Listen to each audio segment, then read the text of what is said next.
Hi guys, good morning.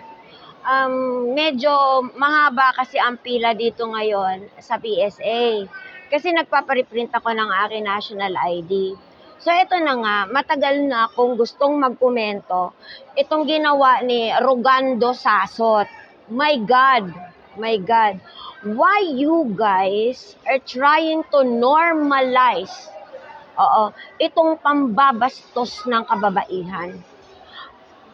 Alam mo, I have nothing against LGBT as a matter of fact.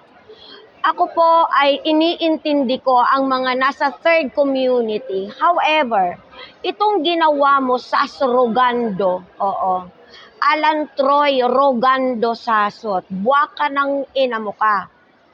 Hindi mo matitikman na pagnanasaan, sa totoo lang. Pero hindi ito ang pinupunto ng aking pinagsasasabi dito.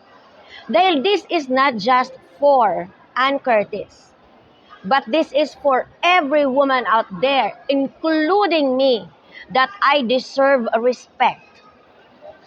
Wala kayong pakialam kung anong isusuot ko. Dahil yun yung aking karapatan na ihayag ko kung ano ang saloobin ko sa pananamit ko. Sinasabi mo, Sasot, ina mo ka, that si Ann bayad para maghubad, para mangakit ng lalaki. Don't you know about fashion? Don't you know about trend? Tingina mo ka talaga eh. Basta lang talaga maisulong nyo lang yung mga naratibo ng mga Duterte clones.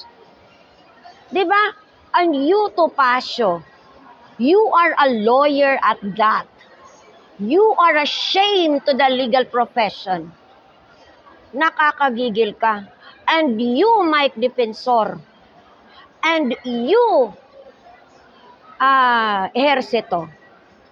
Jinggoy. Bakit after ng Duterte na sinira ang bansa natin, that even ang respeto, nakakaawa kayo mga DDS. No, nagagalit kayo dahil nga daw ang mga adik ay nanggagahasa. Pero pinapalakpakan ninyo ang isang presidente, si Digong Duterte, na hinahaliluya ang pamimingger sa katulong.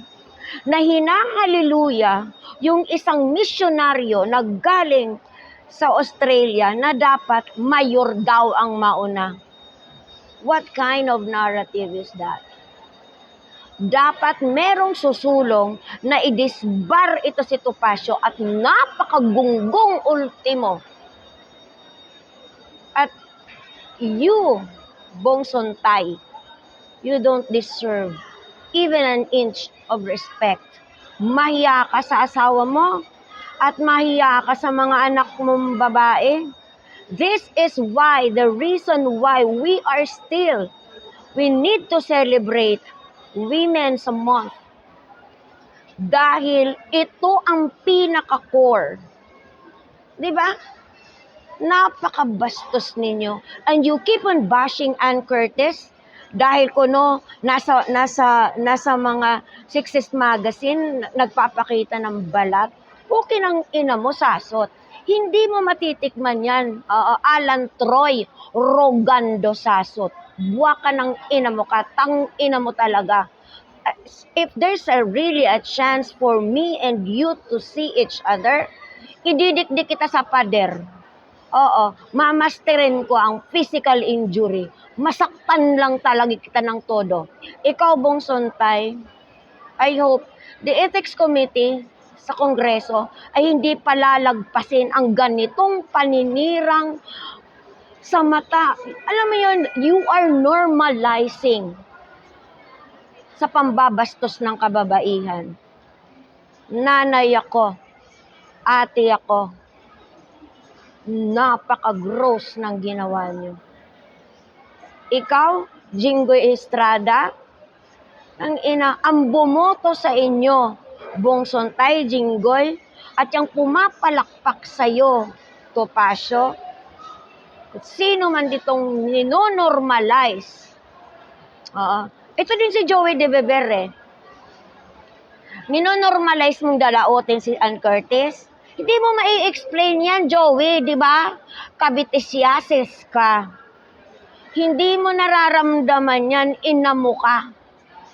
Anyway, bye.